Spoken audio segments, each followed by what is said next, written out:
शाइख उस्मानी साहब ने हमें ज्वाइन किया है, सिर्फ उनका मौक़िफ़ लेके वापस आपकी तरफ आता हूँ। शाइख उस्मानी साहब, बहुत शुक्रिया आपके वक्त का। उस्मानी साहब, क्या समझते हैं 6-1 से ये जो फैसला आया है ये दुरुस्त है? इसमें कह सकते हैं जमहूरियत की जीत है? जमहूरियत की बात नहीं है यहाँ पर तो एक कानून की बात है और आइन की बात है। यहाँ पे देखिए 62(1)(f जो है उसमें ये कहीं नहीं लिखा कि उनकी जो नाअहली जो है वो तायात हो गई। ये एक इंटरप्रिटेशन उस वक्त की जो बेंच थी सुप्रीम कोर्ट की, उन्होंने खुद की कि सगेशियस राइटियस को उन्होंने अमीन का नाम दे दिया और वो सादिक और अमीन। शाइख साहब, ये इस तरह की उनकी इंटरप्रिटेशन थी, तो एक किस्म का उनकी अपनी इंटरप्रिटेशन थी, उसकी कहीं गुंजाइश नजर नहीं आ रही थी इसमें 62(1)(f में। अब वो किस वजह से ये किया गया था उसमें हम नहीं चाहते इस वक्त, उसके अपने मकासद होंगे, इस वजह से उन्होंने किया होगा, लेकिन ये एक फैसला गलत फैसला था और उसकी वजह से काफ़ी सियासी निज़ाम में गड़बड़ हो गई हमारे। और बड़ा अच्छा हुआ कि ये फैसला आज इन्होंने ख़त्म कर दिया सुप्रीम कोर्ट ने। लेकिन जो चीज़ नोट करने की है वो ये कि सुप्रीम कोर्ट ने ये फैसला ख़त्म किया है इस वजह से क्योंकि इलेक्शन एक्ट में अमेंडमेंट हुई है और उस अमेंडमेंट में उन्होंने 5 साल की लिमिट रखी है, उन्होंने कहा इससे ज़्यादा नहीं हो सकती। तो अब ये चीज़ जो प्रिंसिपल स्टैब्लिश किया इस जजमेंट ने वो ये कि अगर सुप्रीम कोर्ट कोई इंटरप्रिटेशन करती है जिसका कोई ख़ास कनेक्शन नहीं होता जो वो कर रही है, जिस पॉइंट पे वो कर रही है, तो उस वक्त पे अगर पार्लियामेंट कोई कानून बनाती है तो वो हावी होगा, वो प्रिवेल करेगा। तो ये एक प्रिंसिपल स्टैब्लिश हो गया और इसकी वजह से और भी डेवलपमेंट होगी, एक रास्ता खुल गया। अच्छा शाइख उस्मानी साहब, जिस तरह से आपने कहा कि फैसला तो ये गलत था और सेकेंडली चीफ जस्टिस ने रिमार्क्स भी दिए कि कानून साजी में भी बहुत से सुकून मौजूद हैं, लूप होल्स मौजूद हैं, तो एक चीज़ तो क्लियर होगी कि तायात नाअहली नहीं हो सकती। आपको क्या लगता है, हम माजी की तरह सियासी मफाद के लिए तरमीम करेंगे या फिर मुश्तरका मफाद के लिए ही कुछ तरमीम होंगी? समझते हैं आपके माजी से, ऑल्दो हम कुछ सीखते तो है नहीं है, आपका क्या मौक़िफ़ इस पर? देखिए, ये जो अमेंडमेंट आई थी ये तो डिक्टेटर के ज़माने में आई थी और डिक्टेटर ने ज़बरदस्ती इसकी अमेंडमेंट करवाई थी और वो अपनी तरफ से डाली थी उन्होंने चीज़ें।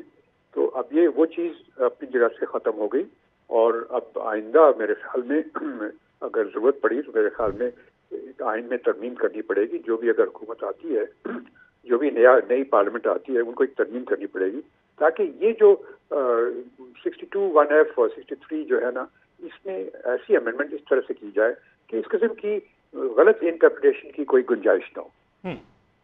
तो शाइख उस्मानी साहब, ये जो एक सिग्नल गया है जिसमें अभी चीफ जस्टिस ने भी रिमार्क्स दिए कि 5 रुकनी जो बेंच है वो 326 का जो पार्लिमान है उस पर कैसे अक्सरियत हासिल कर सकता है, वो फैसले उनके कैसे कर सकते हैं, तो बहुत से सवालिया निशान आप नहीं समझते कि साबिक चीफ जस्टिस और उनके बेंच पर उठा दिए गए?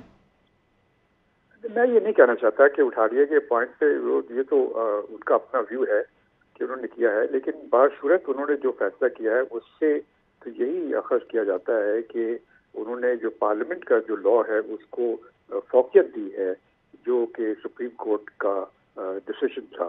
सुप्रीम कोर्ट का डिसीजन जो था वो एक इररेलेवेंट डिसीजन था, ये 62(1)(f में कोई गुंजाइश नहीं थी, लेकिन बासूरत सुप्रीम कोर्ट का डिसीजन था, उस पर अब पार्लियामेंट का जो कानून बनाया है वो उस पर हावी हो गया। ये एक प्रिंसिपल स्टैब्लिश किया है और इस पे आगे और भी पिटिशन आएंगी, ये मामला यहीं नहीं खत्म होगा।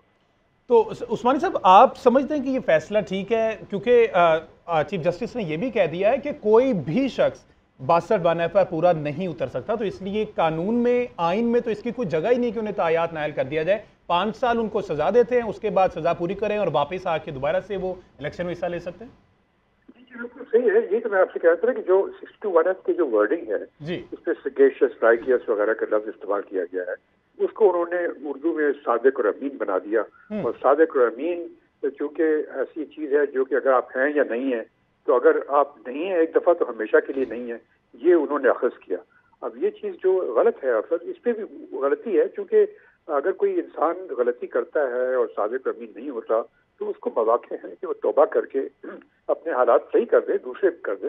तो ये ऐसी बात तो नहीं है कि वो हमेशा के लिए रहेगी। तो एक बड़ा एक नाइंसाफी थी, उस नाइंसाफी को खत्म कर दिया गया, ये बड़ी अच्छी बात है। नाइंसाफ़ी हुई थी और एक स्पेसिफिक जमात कह रही है कि ये फेवरिज्म का कुछ एलिमेंट इसमें ज़ाहिर हो रहा है कि किसी को फ़ायदा पहुंचाने के लिए ये इशू ख़त्म की गई। आप इस पर क्या कहेंगे? अब देखिए, लगता तो ऐसे ही है, चूंकि इसमें जो फायदा डायरेक्टली फायदा हो रहा है वो नवाज शरीफ साहब को हो रहा है, और जहांगीर तरीन साहब तो कंटेस्ट नहीं कर रहे हैं to be the prime minister, लेकिन नवाज शरीफ साहब तो कंटेस्ट कर रहे हैं to be the prime minister. उनको यकीनन इसका फायदा होगा, क्योंकि अगर ये नहीं फैसला होता तो वो नवाज शरीफ साहब प्रेसिडेंट नहीं प्राइम मिनिस्टर नहीं बन सकते थे। तो यकीनन उनको तो फायदा होगा इस फैसले से।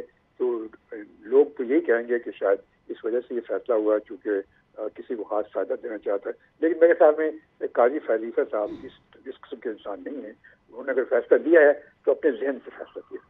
अच्छा उस्मानी साहब, याहिया अफरीदी, जस्टिस याहिया अफरीदी ने इस फैसले से इख्तलाफ किया है, तो इसलिए ये 6-1 से फैसला है, अक्सरियती फैसला इसे कह सकते हैं। अभी वो इख्तलाफी नोट तो सामने आ जाएगा, लेकिन उसकी कोई अहमियत होगी उस इख्तलाफी नोट की इस फैसले पर? देखिए, एस्टैब्लिश प्रिंसिपल है ना जुडिशरी का कि जो मेजॉरिटी की जजमेंट होती है वो प्रिवेल करती है। बिल्कुल। और वो ये हमेशा से ये उसूल रहा है। उस्मानी साहब, क्या समझते हैं 6-1 से जो फैसला आया है ये दुरुस्त है? इसमें कह सकते हैं जमहूरियत की जीत है? जमहूरियत की बात नहीं है यहाँ पर तो एक कानून की बात है और आइन की बात है। यहाँ पे देखिए 62(1)(f जो है उसमें ये कहीं नहीं लिखा कि उनकी जो नाअहली जो है वो ताहयात हो गई। ये एक इंटरप्रिटेशन उस वक्त की जो बेंच थी सुप्रीम कोर्ट की, उन्होंने खुद की कि सगेशियस राइटियस को उन्होंने अमीन का नाम दे दिया, और वो सादिक और अमीन।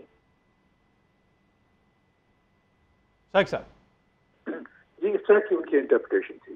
तो एक किस्म का उनकी अपनी इंटरप्रिटेशन थी, उसकी कहीं गुंजाइश नजर नहीं आ रही थी इसमें 62(1)(f में।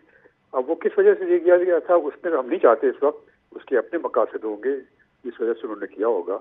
लेकिन ये एक फैसला गलत फैसला था, और उसकी वजह से काफी सियासी निज़ाम में गड़बड़ हो गई हमारे। और बड़ा अच्छा हुआ कि ये फैसला आज इन्होंने खत्म कर दिया सुप्रीम कोर्ट ने। अच्छा। लेकिन जो चीज नोट करने की है वो ये कि सुप्रीम कोर्ट ने ये फैसला खत्म किया है इस वजह से क्योंकि इलेक्शन एक्ट में अमेंडमेंट हुई है, और उस अमेंडमेंट में उन्होंने 5 साल की लिमिट रखी है। उन्होंने कहा इससे ज्यादा नहीं हो सकती।